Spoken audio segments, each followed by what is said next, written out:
ó dá pé kíní ìfẹ́ rí o ṣé ọ̀gá mi kan níbi iṣẹ́ ló wá pè mí pé jẹ́ kí n send picture ọkọ ẹ̀ àwọn ti rí ọkọ ẹ̀ bẹ́ẹ̀ ó yá pápápẹ́ bá mi send ẹ̀ so bí wọ́n ṣe send ẹ̀ ọkọ mi tí mo rí bí mo ṣe kọ́kọ́ rí i mo ṣubú mò ń sun ẹkún pé ṣọ́kọ mi lélẹ́yìí so later la ṣá mọ̀ pé wọ́n ti wà ní ọ̀dọ̀ àwọn bandits.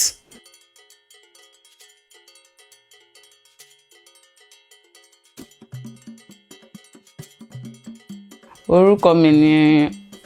Mrs. Ọlátúndé Táíwò. Mo jẹ́ ọ̀kan lára àwọn ìyàwó tíṣà tí wọ́n gbé ní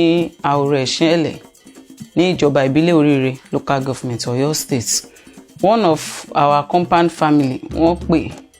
pé ṣé mo búrò ọkọ mi pé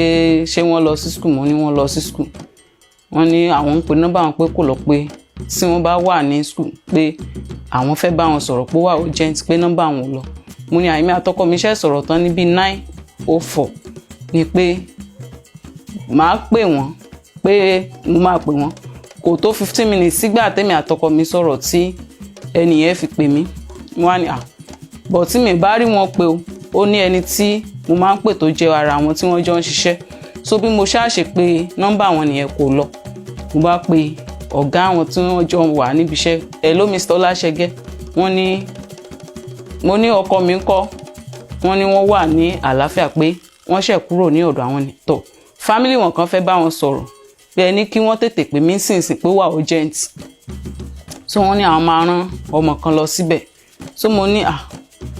ẹ tètè bá mi pè wọ́n pè mí cut fún so bí ẹni family wọn yẹn ṣe pè mí padà ní pé ṣé mo ti rí wọn pé mo ní ẹni wọ́n ní wọ́n ṣẹ̀ kúrò lọ́dọ̀ àwọn ni pé wọ́n máa bá mi pè ránṣẹ́ pé wọ́n máa pè mí so ẹnìyẹn ní àwọn òun gbọ́ pé bandits wà ní ẹ̀ṣẹ́lẹ̀ ní right now bí mo ṣe cut phone ni mo wá pé ọ̀gá yẹn padà hello ẹgbọ́n mo gbọ́ kíní báyìí pé wọ́n ní bandits wà ní school yìí ó ní bẹ́ẹ̀ ni ọkọ mi dà wọ́n ní pé àwọn ọmọ báwọn ó ṣe sọ ni wọ́n ń bọ̀ pé Mr. Ọlátúndé escape tó bá wá escape ṣe báwọn yòókù ti ń padà títí tá a ṣáàfi tí ọjọ́ yẹn fi lọ bọ̀ nǹkan tí wọ́n ṣáà insist náà ni pé ọkọ mi escape pé wọ́n ojú window ni àwọn gbà jáde pé tí wọ́n fi lọ pé so kò sí nǹkan kan tó ṣẹlẹ̀ to cut the long story short wọ́n pé wọ́n ti escape nǹkan kan so ọjọ́ ìmú wá pé wọ́n pé tó bá escape ẹ bá mi wá ọkọ mi so later la ṣá mọ̀ pé wọ́n ti wà ní ọ̀dọ̀ àwọn bandits bọ̀ àárọ̀ àná mo ní tí mo gbọ́ pé wọ́n ní àwọn bandits yẹn wọ́n threaten láti pa everybody tí troop yẹn bá move closer ọkàn mi pa mi mo pe ẹni tí mo sọ pé ó máa ń wá yẹn so asag fẹ́ gbé àwọn gbèsè kan so later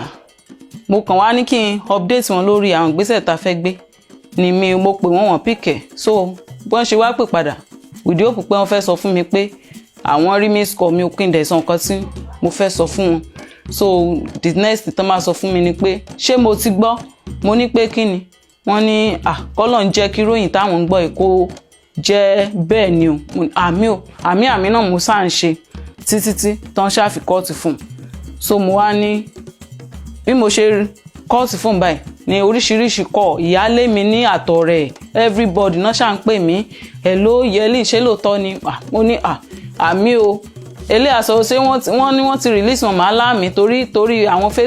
fake news tá à ń gbọ́ tẹ́lẹ̀ tí wọ́n á sọ fún wa pé wọ́n release wọn ọ̀la fake news mo ní gbogbo nǹkan tẹ́mi ṣáà sọ ni àmì o so